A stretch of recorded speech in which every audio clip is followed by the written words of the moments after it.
जय मत बोलो, चुपचाप शांत होते जाओ। खुशामद की कोई जरूरत नहीं मुझे। ओम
गहरा श्वास लो, जितना ले सकते हो लो लो लो और लो। ओम माना वो अमर आत्मा चैतन्य जिससे हमारा कभी साथ नहीं छूटता, वो अंतर्यामी परमात्मा। हम उसके, वो हमारे। पंचभौतिक शरीर माया का है। मरने वाला शरीर हम नहीं है, बदलने वाला मन हम नहीं है।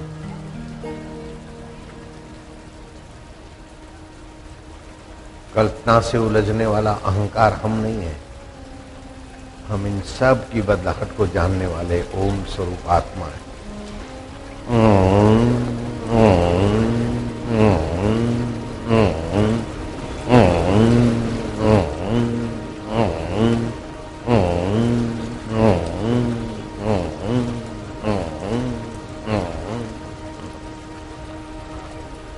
बाहें से गहरा श्वास लो, बाहें नथुनों से, लेफ्ट से लो लो लो लो।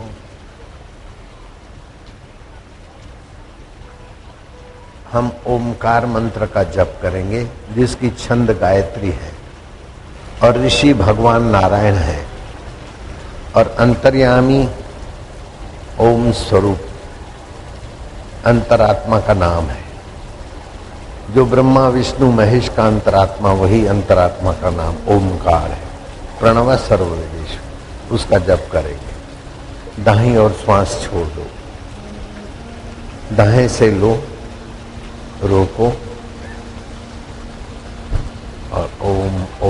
ओम माना अंतरात्मा परमात्मा, सर्वेश्वर परमेश्वर। बाहीं ओर छोड़ दो। अब दोनों नथुनों से श्वास लो। लो लो लो।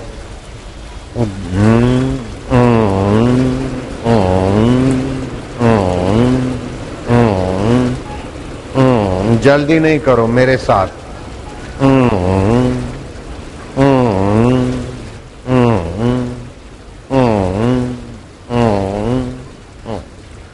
फिर से दोनों नथुनों से श्वास।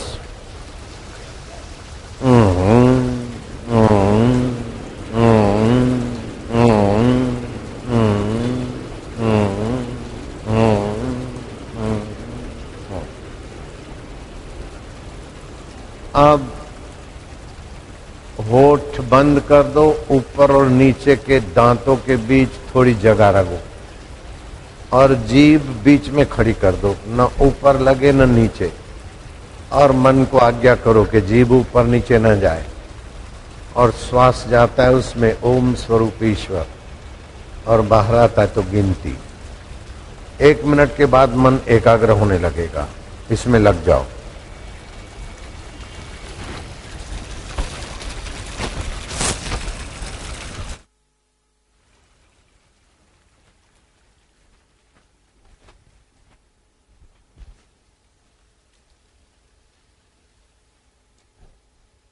तपस्यु सर्वेषु एकाग्रता परम तप। सभी तपस्याओं में एकाग्रता परम तप माना गया है। एकाग्रता से सामर्थ्य संपन्न होता है। दृढ़ निश्चय और एकाग्रता शक्तियों की कुंजी है। सदाचरण धर्म लाभ कराता है। एकाग्रता सामर्थ्य लाभ कराती। दृढ़ संकल्प और एकाग्रता सामर्थ्य देती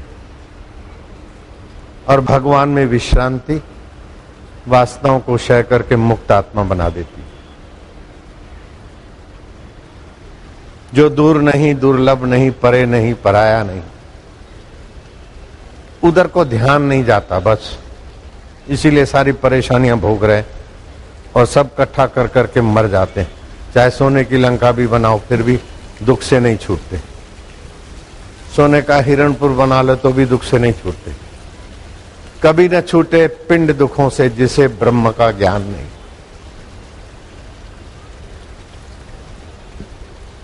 नीच वृत्ति का त्याग, ऊंची वृत्ति को सहयोग, फिर ऊंची वृत्ति के लिए दृढ़ संकल्प और वृत्ति की निवृत्ति का उद्देश्य। बस हो गया। योगी का योग, तपस्वी की तपस्या, ध्यानी का ध्यान, प्रेमी का प्रेमा भक्ति, सब सफल हो जाएगा। एकदम पक्का सच्चा उपाय। सांख्य योग, भक्ति, द्वैत, विशिष्टाद्वैत, द्वैताद्वैत, सब जो जैसे मानेंगे ऐसा मिल जाएगा। दुष्ट संकल्प को हटाने के लिए जब भी दुष्ट संकल्प आए लंबा श्वास लिया और ओम ओम ओम ओम ओम ओम हरि ओम ओम ओम ओम ओम ओम ओम ओम ओम ओम ओम ओम ओम प्रभु ओम, प्यारे ओम, शिव ओम, रामा ओम, श्यामा ओम, हरि ओम ओम ओम ओम ओम ओम ओम ओम ओम।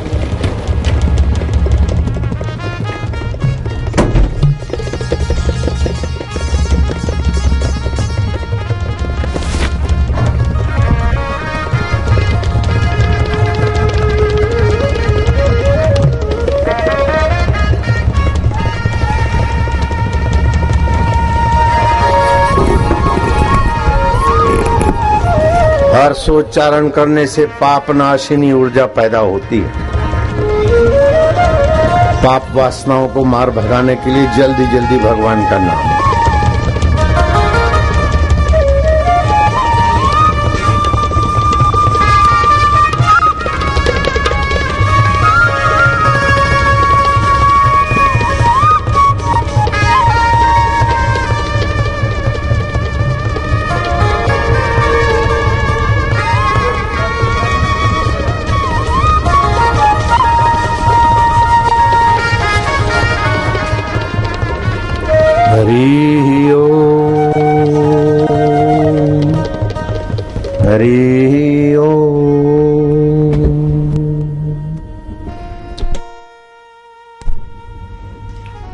ब्रह्मा जी से ऋषियों ने और नारद जी ने प्रार्थना की कि हे पितामह, आपकी सृष्टि में क्या कोई ऐसी वस्तु आपकी बनाई हुई है जिस पर आप और ब्रह्मा जी, विष्णु जी और शिव जी तीनों सहमत हैं और उस वस्तु का महत्व आप स्वीकार करते हैं?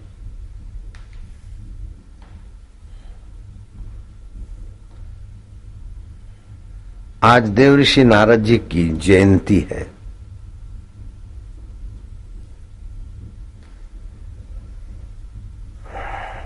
नारद जी उस सभा में थे और अभी भी नारद जी चिरंजीवियों में हैं और कभी कभार मौज आए तो संतों से मिलने किसी रूप में भी पधार जाते हैं और फिर असली रूप भी दिखा देते हैं। गोरखपुर में ये लीला उन्होंने की थी और जिस थल्ले पर प्रकट हुए थे वो चबूतरा भी मैं देख के आया।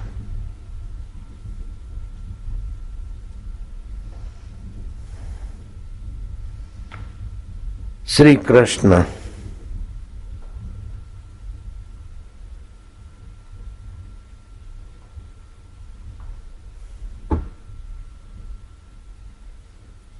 उद्धव से नारद के चरित्र बताते कि वे विद्वान तो हैं, लेकिन विद्वान होने पर भी सच्चरित्रवान होना बहुत ऊंची बात, और नारद जी में ये सद्गुण भी है।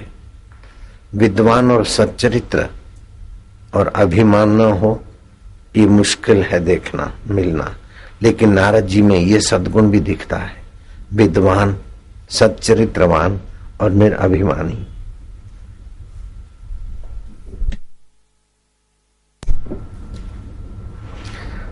चलो, निरअभिमानी और सच्चरित्र विद्वान ये बहुत ऊंचे सद्गुण हैं, लेकिन कुछ पाना है और किसी पर नाराज होना देवऋषि नारद नहीं जानते। असंतोष उनमें नहीं है, क्रोध उनमें नहीं है, चपलता, आवारापना उनमें नहीं है, और किसी भी परिस्थिति से, किसी भी देवदानों से वो भयभीत हो, ऐसी कमजोरी देवऋषि नारद जी में नहीं है। आज नारद जयंती है। नारद जी की जयंती पर नारद जी के सद्गुणों का श्री कृष्ण जो वर्णन करते हैं वो सुनकर हम भी कुछ उन देव ऋषि के सद्गुण अपने में लाएं तो भगवान कृष्ण भी प्रसन्न होंगे, अपना अंतरात्मा भी संतुष्ट रहेगा और आपके संपर्क में आने वालों को भी लाभ होगा। नारद जी में औधव विद्वता, सच्चरित्रता, निरभिमानिता तो है, लेकिन असंतोष किसी बात का नहीं, और क्रोध पर विजय, चपलता का दोष उनमें नहीं। भय तो उनके सामने फर्क ही नहीं सकता।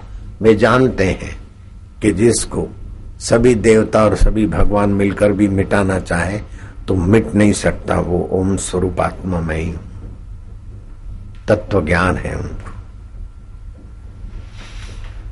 और उस तत्व ज्ञान के कारण अनंत ब्रह्मांडों में अपने आप को जानते मानते, इसलिए उनको अपने सुख के लिए कोई कामना ही नहीं होती। और औधव पृथ्वी का सम्राट हो और स्वर्ग उसके अधीन हो और लोक लोकांतर का आधिपत्य हो और कामनावान है तो तुच्छ है, लेकिन तीन टूक खोपी न की भाजी बिना लूण, निष्काम है तो इंद्र भी उसके आगे कोई माना नहीं रखता है। निष्काम होना, कामना रहित होना, ये बड़ी बड़ी ऊंची उपलब्धि है और देव ऋषि नारद वो कर चुके हैं। सुख के लिए कोई कामना नहीं, अपने भले के लिए कोई कामना नहीं। जितना भी अपना भला हो सकता था, जितनी भी ऊंचाइयां हो सकती थी, वो सब का सार आत्म साक्षात्कार कर लिया है नारद जी ने। इसलिए नारद जी निर्वासनिक पुरुष है। और नारद जी लोभ के वश अथवा यश के वश अपनी बात नहीं पलटते। बात करते करते कुछ बोल जाते तो तुरंत बोलते ये मेरी मिलावट है, ये बात ऐसी नहीं ऐसी थी।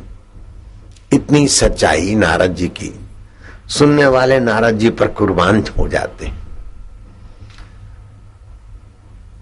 औधव, देवता हमको मानते लेकिन दैत्य हमें पराया मानते हैं।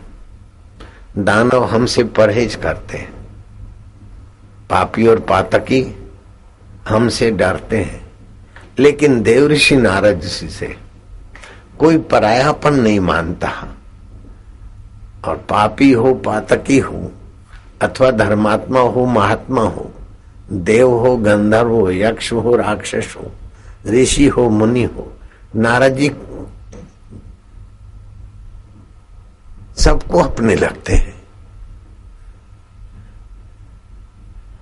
दैत्यों को दैत्यों के गुरु अपने लगते हैं, देवताओं को देवताओं का गुरु अपने लगते हैं, और देवताओं के गुरुओं को देवता अपने लगते, दैत्य के गुरुओं को दैत्य अपने लगते। लेकिन नारद जी ऐसे तत्व में जगे कि उनको सब अपना स्वरूप लगता है। सब मम प्रिय सब मुहे उपजाए, एक नूर ते सब जग उपजा, कौन भले कौन मंदे। नारद जी कामना और लोभ से बात नहीं पलटते। और उद्धव, क्षमाशीलता का गुण तो नारद जी का ऐसे खिला है जैसे कमल खिलता है। और शक्तिमान नारद जी जो संकल्प करते हैं वहीं प्रकट हो जाते हैं, और जहां जाने का संकल्प करते हैं वहां से अंतर्धान होकर दूसरी जगह प्रकट हो जाते। और नारद जी में जितेंद्रता है, आंख उनको किसी रूप पर फिदा कर दे, जीभ उसको किसी स्वाद पर आकर्षित कर दे, नासिका उनको किसी गंध की गुलाम कर दे, खुशामत कान उनको उधर को ले जाए। ये दोष नारद जी में ढूंढने पर भी नहीं मिलता। कहां तो दासी पुत्र थे और कहां ऋषि मुनि भी उनका आदर करे। उद्धव, जब भी नारद जी आते न तो मैं उठ के खड़ा हो जाता हूं। उद्धव, वेद व्यास जी भगवान 17 पुराण लिख चुके थे और फिर भी समाज की स्थिति उन्नत नहीं हो रही है तो अपने को दोष देकर अपने को कोस रहे थे। क्या है उपाय है? मैंने छूट छाट भी दी धार्मिक लोगों को, फिर भी लोग धर्म का मार्ग छोड़कर अधर्म कर रहे हैं। मेरे में कुछ कमी होगी। देव ऋषि नारद जी प्रकट हुए। उन्होंने कहा आप में कमी नहीं है, लेकिन आपकी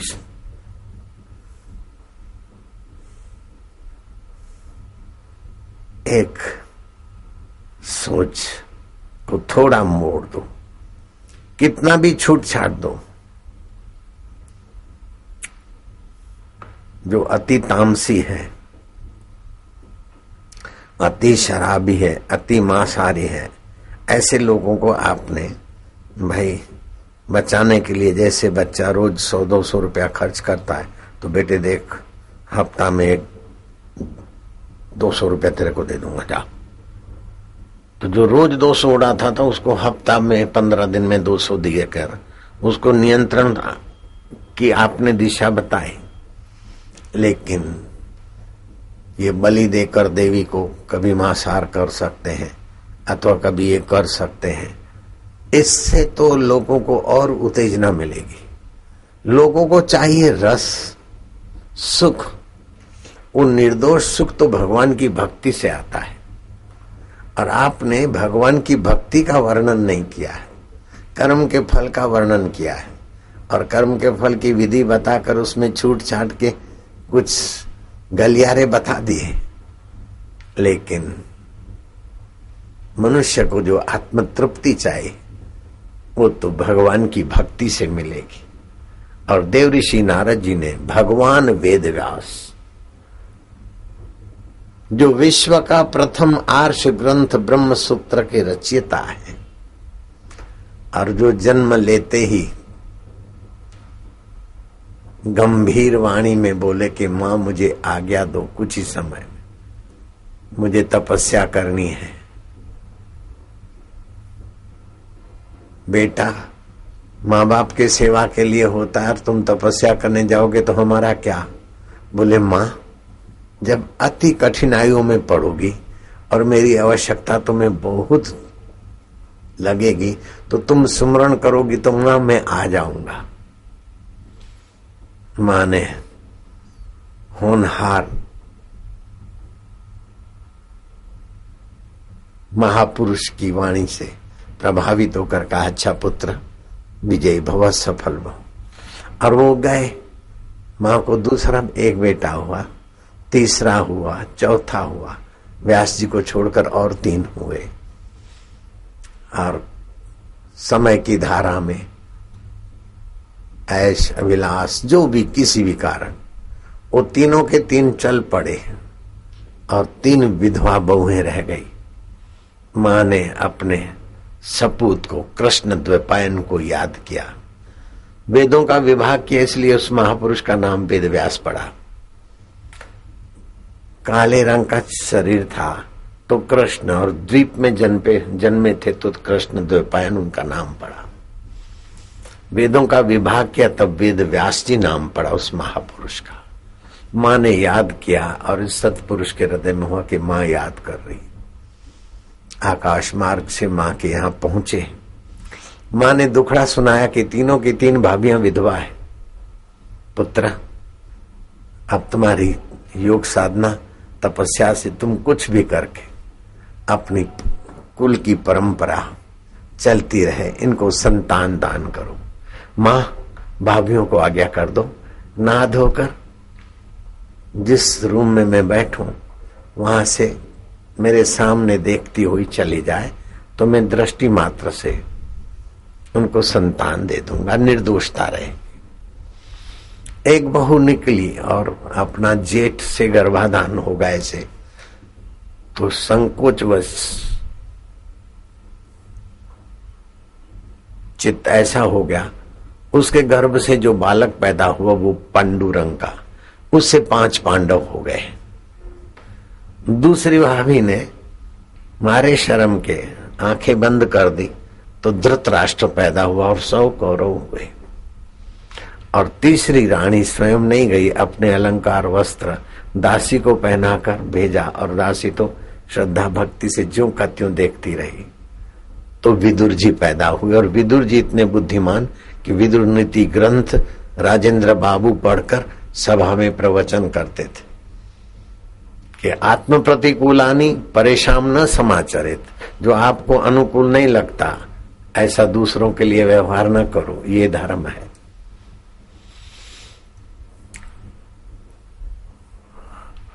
इसी को राजेंद्र बाबू बोलते हैं कि ईसाइयों ने उठाकर do not do unto others करके बाइबल में दे मारा। तुम सब कुछ छोड़कर मेरी शरण आ जाओ, ये कृष्ण गीता का वचन उठाकर बाइबल में दे लिया कि जीसस बोलते तुम मेरी शरण आ जाओ, मैं तुम्हारा उद्धार करूंगा। राजेंद्र बाबू ऐसा कहा करते थे। तो ये विदुर जी इतने बुद्धिमान विद्वान थे। और भगवान वेद व्यास जी जब महाभारत के युद्ध में कौरव मारे गए और पांडव विजयी बने और धृतराष्ट्र शोकातुर रहे, और नारद जी जाकर धृतराष्ट्र को कहते हैं कि तुम भीम की रोटियां खा रहे हो, महल में रह रहे हो, कितने दिन शरीर को संभालोगे?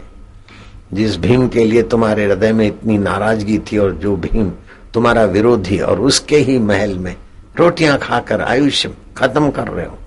ऐसी डांट चढ़ाई की रातों रात धृतराष्ट्र सप्त सरोवर आसाराम बापू का आश्रम जिस एरिया में है वहां आकर मुंह में गंगा जी का पत्थर रख देते, मौन रखते, 3 दिन में एक बार भोजन करते।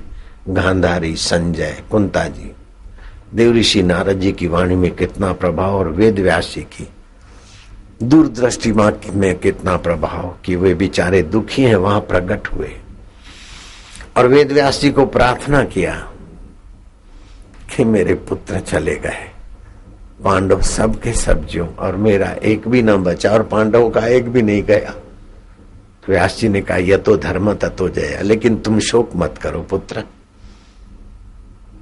क्या चाहते हो? बोले मेरे से मेरे पुत्र मिले, गांधारी से मिले, स्वर्ग में है, उनकी क्या स्थिति है, आप समर्थ है। बोले फलानी तिथि को मैं आता हूं, गंगा जी में से उनको स्वर्ग में से बुलाऊंगा, गंगा जी में से होते हुए आएंगे। उस तिथि को वेद व्यास जी आए, कर्ण,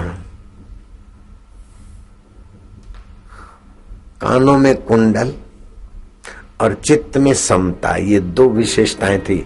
बाकी जो का त्यों उनका, जिस रूप और वेश में गए थे ऐसा आभासमय शरीर मिला। बातचीत हुई, उनकी रानियों को बुलाया गया,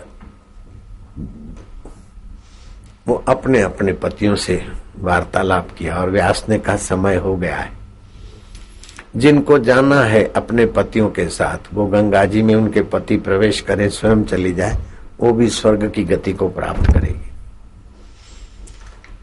जिन रानियों को अपने पति लोग को पाना था वो और वे योद्धा जो बुलाए गए थे वो गंगा जी खलबल, जैसे साधु लोग शाही स्नान करते हैं तो गंगा जी में खड़बड़ाहट होता है ना, बाहर आते तो खड़बड़ाहट होता और कूदते तो खड़बड़ाहट होता है, ऐसी खड़बड़ाहट के साथ आए और उसी खड़बड़ाहट के साथ प्रविष्ट हो गए। ऐसे समर्थता के धनी भगवान वेद व्यास जी, उनको भी सीख देते हैं देव ऋषि नारद के श्रीमद् भागवत की रचना करो, जिससे जीव को शांति मिले, आनंद मिले, अहंकार मिटाने का सुंदर उपाय मिले। युग युग में भगवान अवतार लेकर अपनी योग माया से प्रेमा भक्ति का प्रसाद बांटते। व्यास जी समाधिस्थ हो गए और श्री कृष्ण की युग युगांतर की लीलाएं देखने लगे और बोलते गए और गणेश जी लिखते गए और श्रीमद् भागवत की रचना की जिस महापुरुष ने, उस महापुरुष के मार्गदर्शक औधा ये नारद जी हो गए। आज नारद जी की जयंती। इनमें काम नहीं है, लोभ नहीं, लोभ से, काम से, अहंकार से, स्वार्थ से प्रेरित होकर बात नहीं करते। सर्व मंगल सर्व हितकारी, वर्तमान में चिंता मुक्त, अहंकार मुक्त, भूतकाल के दुख और शोक से मुक्त हो जाए और भविष्य उनका उज्जवल हो। नारद जी के उपदेश में और नजरिया में ये दिव्यता सदा समाई रहती है। नारद जी क्षमाशील भी है और शक्तिमान भी है। उद्धव नारद जी जितेंद्रिय है और सरल भी ऐसे हैं कि बालकों के साथ बालक के नहीं। लोगों को प्रणाम करने और झुकने में नारद जी को संकोच नहीं होता कि मैं इतनी शक्तियों का स्वामी हूँ। वेद व्यास जी मेरा आदर करते, श्री कृष्ण उठ खड़े होते तो सामने वाला बोले फिर मैं बोलूं नहीं, नारद जी अपने तरफ से ही बात शुरू कर देते हैं। सामने वाले के संकोच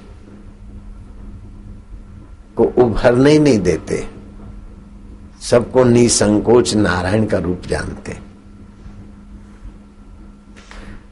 और उद्धव नारद जी सत्यवादी है और सत्य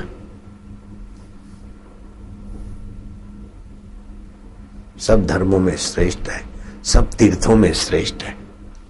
तीर्थ 3 प्रकार के होते नारद, जैसे गंगा, यमुना, नर्मदा, पुष्कर, जगन्नाथ आदि, वो स्थावर तीर्थ होते हैं। दूसरे तीर्थ होते हैं आत्मरामी संत, जहां जाते हैं सत्संग होता है, वह जंगम तीर्थ होता है। और तीसरा तीर्थ होता है उद्धव सत्य तीर्थ, क्षमा तीर्थ, शौच तीर्थ, ब्रह्मचर्य तीर्थ। वो तीर्थ भी नारद जी में निवास करते हैं। इसलिए नारद जी के गुणों का मैं वर्णन करता हूं उद्धव। इस वर्णन को सुनकर उस दिव्य गुणों को धारण करने की इच्छा करने वाला व्यक्ति भी जल्दी धर्मात्मा हो जाता है। उद्धव, नारद जी सत्यवादी तो हैं, लेकिन अध्यात्म तेज से संपन्न है। उसके आते ही जो होना चाहिए हो जाता है, लोग उठ के खड़े हो जाते हैं। तेजस्वी पुरुष आए तो उसका प्राण शक्ति और मन शक्ति तेजवान होती है। जो लोग बैठे रहते वो दबू रह जाते और उठ जाते तो उनके प्राण शक्ति मन शक्ति के साथ एकाकार होते हैं और नारद जी के संकेत के बाद लोग बैठ जाते हैं। तो नारद जी के प्रवेश करते ही सभा के लोगों का बल, तेज और सत्व गुण उभरने लगता है। केवल नारद जी सभा में पहुंचे तो जो होना चाहिए वो होने लगता है और जो नहीं होना चाहिए वो विदाई हो जाता है। ये कैसा महापुरुषों का तेज है। अभी भी लाखों आदमी आप लोग बैठे हो, ये नारद जी की परंपरा वाला तेज प्रत्यक्ष दिख रहा है। नहीं तो कितनी एसआरपी रख लो, कितने बंदूकधारी रख लो, लाखों आदमी इतना शांत करके कोई राष्ट्र का राष्ट्रपति, कोई देश का प्रधानमंत्री ऐसी शांति करा दे, मुझे असंभव लगता है। लेकिन ये संत परंपरा का दर्शन मुझे अभी भी हो रहा है, आपको भी हो रहा है।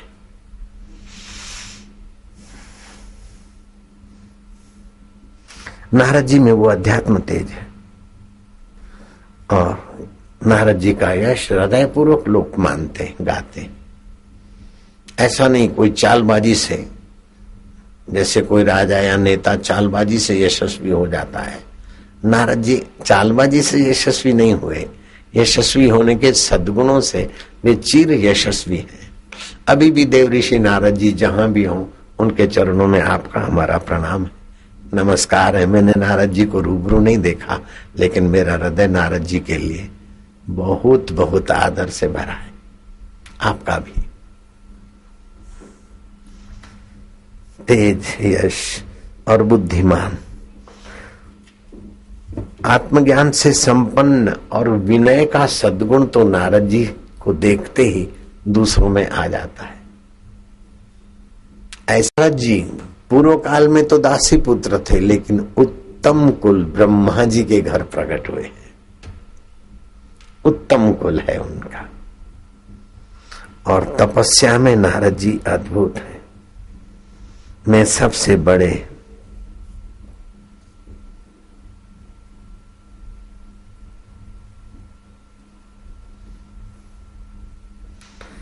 जो दुर्गुण है, ईर्ष्या, लालसा, कृपणता, क्रोध, लोभ, शठता, ये सारे बड़े बड़े दुर्गुण भी नारद जी के आगे घुटने टेक के चले गए।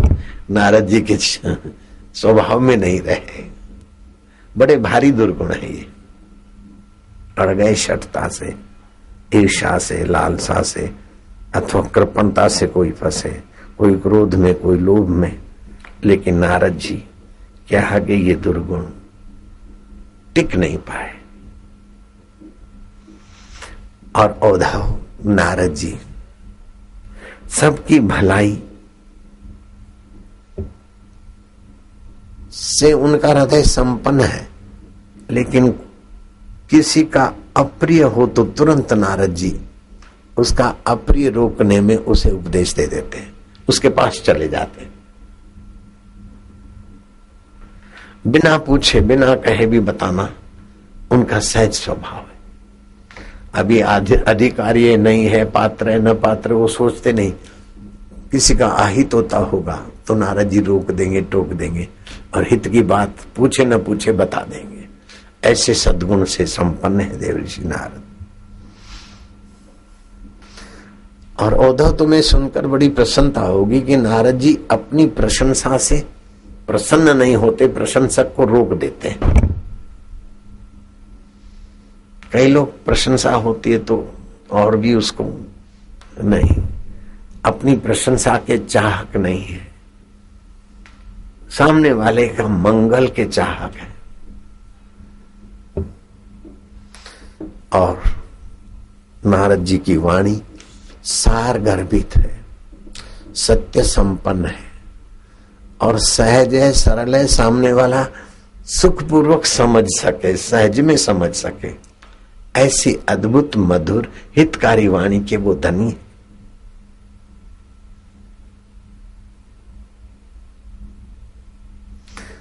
उद्धव, कुछ विद्वान शास्त्रों की बहुत सारी बातें तो गुण दृष्टि से लेते हैं, लेकिन कहीं कहीं दोष दृष्टि से भी अटक जाते हैं।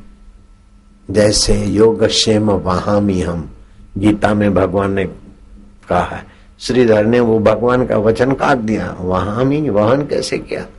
आप तो दाता है, ददामी लिख दिया, कृष्ण को आना पड़ा। लेकिन नारद जी ने ऐसा कभी नहीं किया। शास्त्र में अस्वीकार दृष्टि नहीं, दोष दृष्टि नहीं, अपनी समझ से शास्त्र का अर्थ लगाने वाली दृष्टि नहीं। शास्त्र अर्थ उनके चित्त में प्रकट होता अथवा तो प्रश्न करके समाधान पा लेते। उद्धव,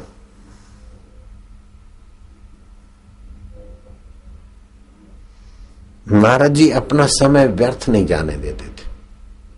व्यर्थ का चिंतन, व्यर्थ का खाना, व्यर्थ का देखना, इससे तो मानव जात तबाही के कगार पर आ खड़ी है। बिन जरूरी पढ़ाई लिखाई याद करते नहीं। अरे प्रेम कैसे बढ़े, समता कैसे बढ़े, आनंद कैसे बढ़े, हर परिस्थिति में सम कैसे रहे, ऐसी विद्या होनी चाहिए स्कूल कॉलेज में। लेकिन MBA किया कि गंजे आदमी को भी कंगा बेच दो, उसको उल्लू बनाकर तुम अपना स्वार्थ पूरा करो, ऐसी अंधी पढ़ाई चल पड़ी है विदेशों के प्रभाव से। मैंने MBA कर लिया, मैंने BTech कर लिया, मैं फलाना कर लिया, जॉब के लिए भटक रहे हैं और जॉब मिली तो फिर सुख के लिए भटक रहे हैं और शराब पी रहे हैं, क्या क्या कर रहे हैं बेचारे।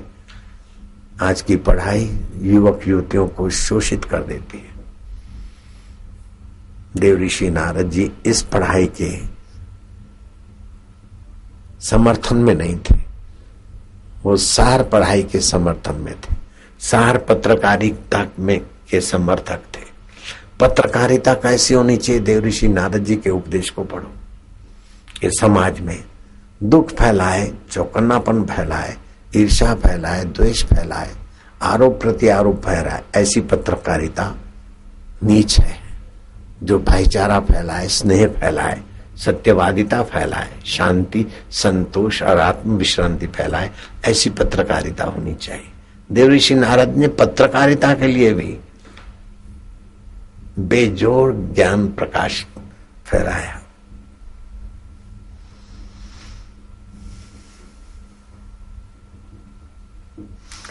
नारद जी दोषी को समाधान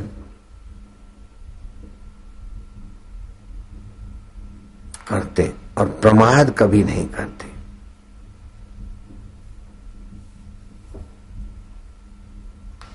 देव ऋषि नारद में एक ये विशेषता कि किसी का कोई गोपनीय बात आम आदमी के आगे नहीं कहते थे। किसी के दोष ढकने में नारद जी बड़े चतुर थे, बड़े कुशल थे।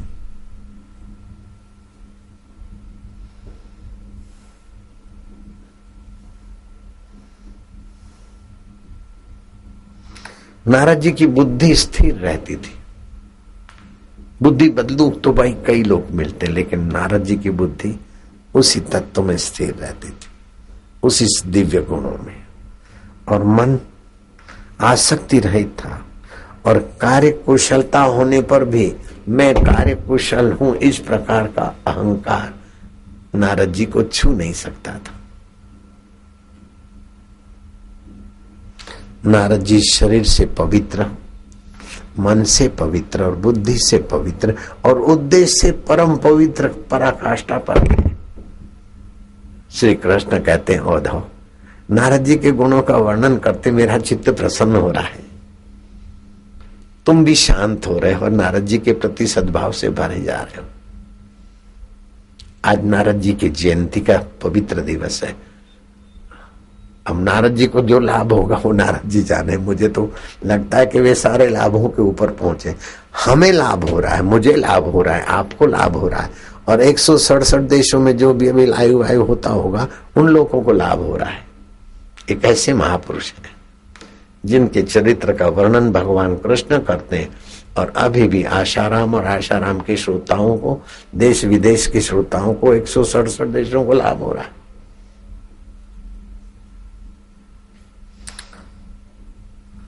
नारद जी कार्य कुशल थे, पवित्र थे और निरोग रहने की कला नारद जी ऐसी जानते कि स्वयं निरोग रहते और औरों को भी निरोगता का दान कर देते।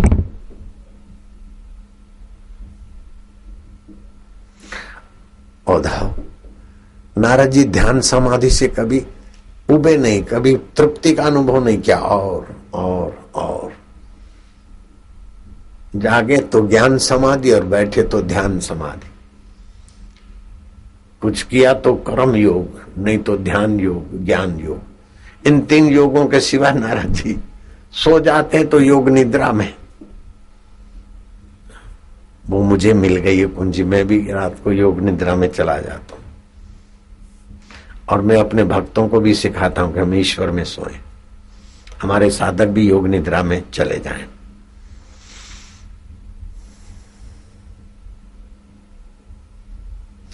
और नारद जी कौन सा कार्य किस समय करना चाहिए और समय का मूल्य जानते थे। जैसे 3 से 5 फेफड़ों में जीवनी शक्ति होती है, उस समय प्राणायाम कर लेने चाहिए। 5 से 7 बड़े हाथ में जीवनी शक्ति होती है, उस समय पानी आदि पी लेना चाहिए। कसरत आदि करके शौच आदि से निवृत्त हो जाना चाहिए। कौन सा काम कौन से समय करना चाहिए। 7 से 9 जीवनी शक्ति आमाशय में होती है, पेय आदि पीना हितकारी होता है। 9 से 11 अग्निशय में जीवनी शक्ति होती है, उस समय भोजन कर लेना चाहिए। और 11 से 1 जीवनी शक्ति हृदय में होती है, उस समय हृदय विकसित हो, करुणा, दया, प्रेम, सुहृदता, मानवीय संवेदनाओं का विकास हो, पोषित हो सद्गुण। इसलिए दोपहर की संध्या 12 बजे कही गई। लोग 11 बजे तक भोजन कर लेने तो कई बीमारियां भाग जाए, लेकिन लोग भोजन करते हैं जब भोजन बीमारी में बदले उस समय भोजन करते हैं। 11 बजे कोई भोजन कर ले ये तो गिने गिनाए। एक वकील मेरा भक्त है, 92 साल का, और कार चला के आता है सत्संग सुनने सूरत में। मैंने कहा तुम लंबा जीवन, बोले 2 घंटे में खड़ा रहकर आर्ग्यूमेंट कर सकता हूं और कोर्टों में मेरे हासिल जीत जाते। मैं क्या तुम्हारे ये लंबे जीवन और सक्रिय जीवन का रहस्य, तुम दोपहर का भोजन कितने बजे करते? बोले मैं 10 बजे खा लेता हूं। मैं क्या सोते कितने बजे? बोले रात को 11 हो जाते। मैं क्या ये गलती निकाल दो तो और मजबूत बनोगे। अभी जो थोड़ा वीकनेस और थोड़ा स्मरण, 10 बजे सो जाना चाहिए और सुबह 11 के पहले खा लेना चाहिए। नारद जी इस विद्या को जानते थे।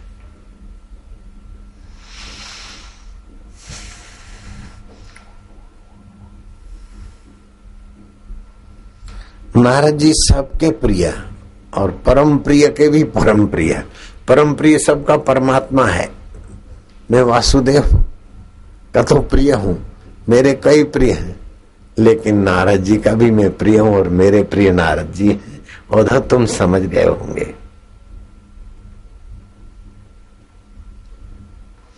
नारद जी आत्म तत्व के ज्ञाता हैं, जिससे ब्रह्मा, विष्णु, महेश, देवी देवता और सारी सृष्टियां बन बन के बदल जाती, फिर भी जो ज्यों के त्यों है उस तत्व को मैं रूप में जानते नारद जी। ये पराकाष्ठा है नारद जी के ज्ञान की। ब्रह्म ज्ञानी है नारद जी।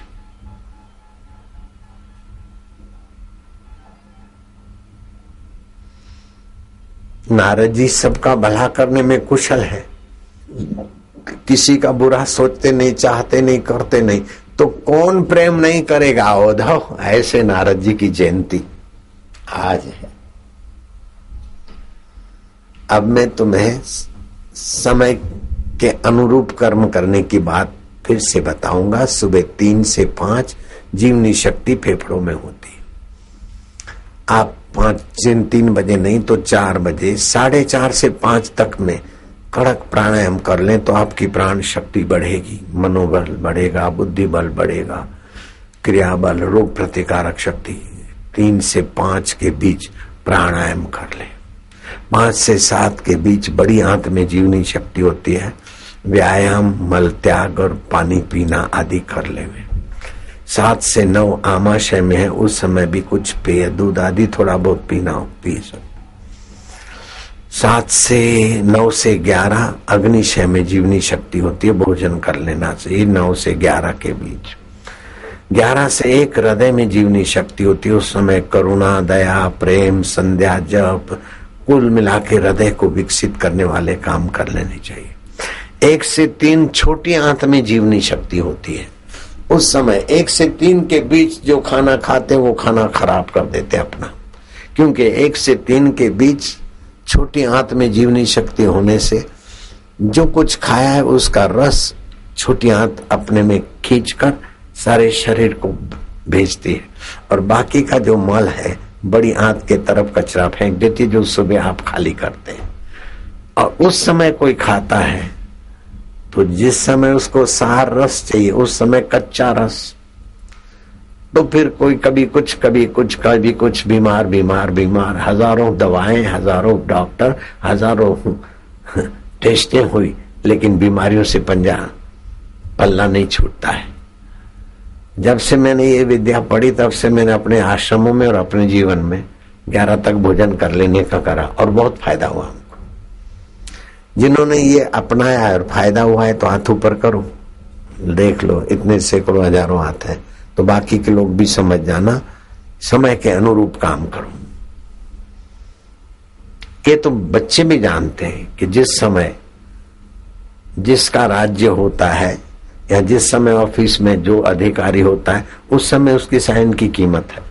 कलेक्टर रिटायर हो जाए तो उसकी साइन की 2 पैसा भी कीमत नहीं, अथवा कलेक्टर तो है दिल्ली का और साइन कर दे अहमदाबाद के कलेक्टर के ऑफिस में तो कोई कीमत नहीं,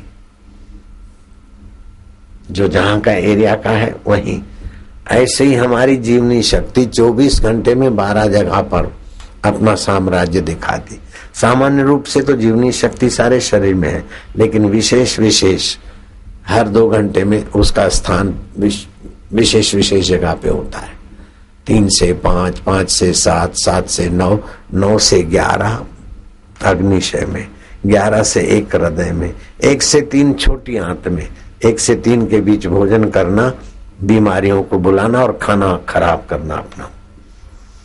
3 से 5 जीवनी शक्ति मूत्राशय में होती है, उस समय पानी अच्छी तरह से पी लेना चाहिए। 5-25 मिनट पानी पी के तुरंत बाथरूम पेशाब नहीं, और पेशाब करके तुरंत पानी नहीं पीना चाहिए। 5-7 मिनट का कम से कम अंतर हो। तो 3 से 5 के बीच अच्छी तरह से पानी पी लेना चाहिए, और 5 के पहले पहले पानी खाली कर देना चाहिए, तो पथरी आदि की बीमारी से निर्यात होगी। और किसी को पथरी की बीमारी हो तो भूल कर भी ऑपरेशन नहीं कराना, चाहे आमाशय में हो, गुर्दे में हो, कहीं हो, पित्ताशय में हो। पथरी चट पौधा है, 2 पत्ते चबा के खा लो, कुछ ही दिनों में पथरी के टुकड़े टुकड़े होकर चट हो जाती। उसका दूसरा नाम महाराष्ट्र में मैंने सुना पनफुट्टी भी बोलते। उसके पत्ते को चीरो तो जहां से काटा है पत्ता वो कटा हुआ भाग धरती में लगा दो, और बाकी के नोकीला हिस्सा ऊपर रखो, तो उस पत्ते में से पौधा फूटता है, इसलिए उसको पनफुट्टी भी बोलते हैं। एक पत्ते में से 2 पौधे 4 पौधे और बनवा लो, तो ये पनफुट्टी और भी कई बीमारियों में काम आती है, लेकिन पथरी निकालने में तो उसका विशेष प्रभाव। तो 5 से 7 के बीच पानी पी लेना चाहिए। और किसी को किसी प्रकार की शरीर में पथरी हो तो पथरी चट पौधा अपने कई आश्रमों में लगाए हैं और साधकों ने भी लगाए, उसका उपयोग करना चाहिए। 5 से 7 के बीच हल्का भोजन कर ले, ताकि सूर्यास्त के पहले संध्या भजन में तुम अच्छी तरह। 7 से 9 जीवनी शक्ति मस्तक में रहती है, उस समय गीता वालों को गीता, भागवत वालों को, साधु संतों को ब्रह्मसूत्र, उपनिषद, मस्तक का काम, दिमागी काम, आध्यात्मिक कर लेना चाहिए। और बच्चों को थोड़ा सरस्वती मंत्र जप करके पाठ करा लेना चाहिए। आरती थोड़ी देर के बाद होगी, तो 7 से 9 जीवनी शक्ति मस्तक में होती है, 9 से 11 जीवनी शक्ति करोड़ रज्जु में होती है। उस समय की नींद थकान मिटाने में सर्वोपरि है। तो 11 के पहले पहले सो जाना चाहिए। 9 से 11 की नींद भारी से भारी थकान को मिटा कर, और 11 से 1 तक नई कोशिकाएं बनती। जो 11 से 1 के बीच जगेंगे तो बुढ़ापे की कमजोरी और शरीर पर बुढ़ापे के लक्षण जल्दी उतर आएंगे। 11 से 1 के बीच जगह। तो जब से ये टीवियां और मोबाइल फोन आए तब से हमारे युवक युवतियों के साथ अत्याचार होने लगा।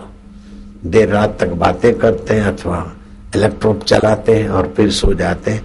बुढ़ापे के दुर्गुण उनमें जल्दी आ जाते, कमजोरी, थकान, अपचा, अनिद्रा आदि। और 1 से 3 जीवनी शक्ति यकृत में होती है, लीवर में होती है। उस समय तो भूल कर भी नहीं जगे। 1 से 3 पति पत्नी के व्यवहार, कालामुंह करने के व्यवहार में, संतान प्राप्ति के समय में भी 1 से 3 का समय खतरनाक है। यकृत लीवर को बिगाड़ेगा। इस समय संसार व्यवहार भूल कर भी ना करें, गहरी नींद ले, अन्यथा पाचन तंत्र गड़बड़ाएगा। इस समय जगते रहने से दृष्टि मंद हो जाएगी, चश्मा जल्दी आ जाएगा और शरीर की प्रतिक्रियाएं मंद हो जाएगी। रोग प्रतिक्रिया और भी जो प्रतिक्रिया शरीर करता है अपने स्वास्थ्य के लिए, वो सब मंद पड़ जाएगी। और 1 से 3 के बीच जितने एक्सीडेंट होते हैं वे दिन भर में उतने नहीं होते। ट्रक ड्राइवरों से पूछो अथवा तो आरटीओ के ऑफिसरों से पूछो। मुझे एक जम्मू के एसपी आए थे हरिद्वार में, बोले 70% एक्सीडेंट 1 से 3 में ही होते हैं। और ट्रक ड्राइवरों का जीवन देखो तो बेचारे 9 से 3-4 तक तो जगते ही ड्राइविंग करते हैं, तो उनके जीवन में कोई खास बरकत नहीं मिलेगी। बम्बई में, दिल्ली में, हरिद्वार में कोई अच्छी एरिया में ट्रक ड्राइवर का बंगला हो, ये मैंने नहीं देखा अभी तक। ट्रक ड्राइवर है और उसके पास कार भी है, अच्छा फ्लैट भी है, ठीक ठाक है, ऐसा मुझे नहीं दिखा। क्योंकि रात्रि का जागरण जीवनी शक्ति को मंद कर देता है। कॉल सेंटरों ने हमारे दिल्ली, बंबई, बड़े शहरों के युवक युवतियों का शोषण करने में कोई कसर नहीं रखी।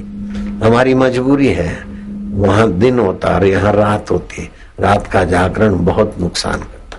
मैं तो इस बात पर भी राजी हूं, तो कोई बोले कि बाबा कॉल सेंटर में जाते तो मुझे 50,000 मिलता है, रात्रि जागरण करना पड़े, और दूसरे दिन में जाता हूं तो मुझे 20,000 मिलते, मैं क्या करूं? मैं बोलूं 20-20, 50 छोड़ दे, क्योंकि 30,000 से तेरी जिंदगी ज्यादा कीमती बेटे। अब तुम समझ गए हो। तो नारद जी समय के अनुरूप काम करते थे, औचित्य। जैसे किसान भी जानते कि ये चावल धान बोने की सीजन में धान बोते हैं तो धान होता है, लेकिन सीजन से 2 महीना पीछे चले गए, आगे चल गए तो धान की ऐसी तैसी और हमारे खजाने की खेत की ऐसी तैसी। गेहूं की सीजन में गेहूं बोया जाता है, चावल की सीजन में चावल बोया जाता है। ऐसी जागने के समय जागा जाए और सोने के समय सोना जाए। अब शहरी लोग ज्यादा टेंशन और दुख में है तो बेचारे विपरीत करते हैं, मानते हैं अपने को चालाक और चतुर, लेकिन उतने ही कपट, बेईमानी, दीनता, हीनता, चंचलता से भरे हुए हैं। शहर के लोगों चाहे देहात के लोगों, हम तो हाथ जोड़ के प्रार्थना करते कि देव ऋषि नारद जी के इन दिव्य गुणों में से आपके जीवन में भी कुछ गुण आ जाए। बाबा नारायण हरि हरि ओम, हरि हरि ओम। और आसान है, खाली ये खान पान का नियम बना लो, थोड़ा बहुत करते जाओ तो फिर जो हल्के विचार आए, पुरानी आदत है तो लंबा श्वास लिया और भगवान के नाम का उच्चारण किया। इससे हल्के कर्मों से, फिसलाहट से आप बचोगे। अच्छे कर्मों के लिए आपका समय, तो अनुचित का त्याग करने से असाधन कम हो जाएगा, उचित का वर्ण करने से साधन होने लगेगा। तो अनुचित का त्याग, उचित संकल्प, फिर अच्छे संकल्पों में दृढ़ता और उसके बाद निसंकल्प होने का उद्देश्य, भगवान का नाम उच्चारण किया, जैसे हरि ओ,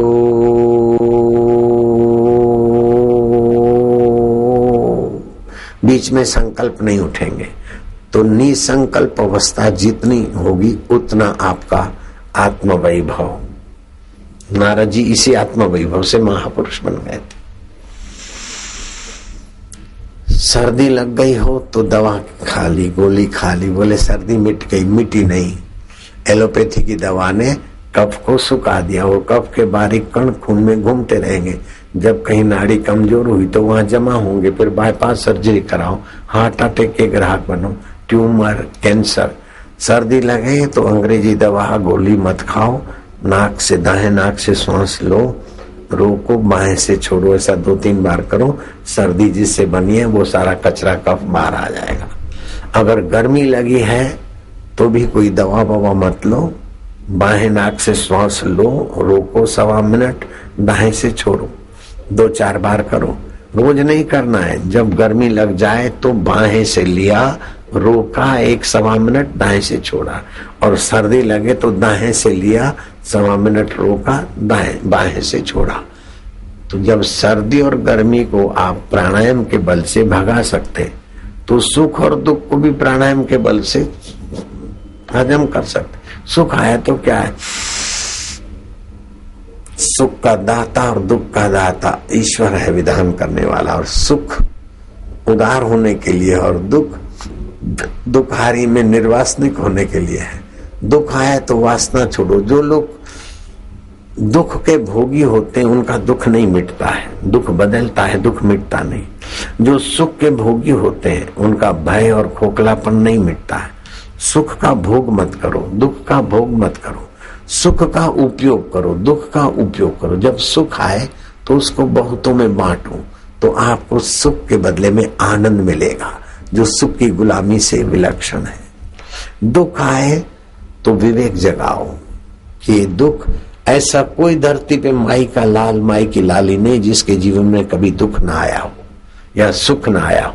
लेकिन सुख दुख के थपेड़े खा खा कर जिंदगी खत्म हो जाती है। ये सुख दुख तुम्हारे विकास का साधन है। सुख को भी साधन बना दो, दुख को भी साधन बना दो, सफलता को भी साधन बना दो, विफलता को भी साधन बना लो। सफलता हुई तो नाचते फिरते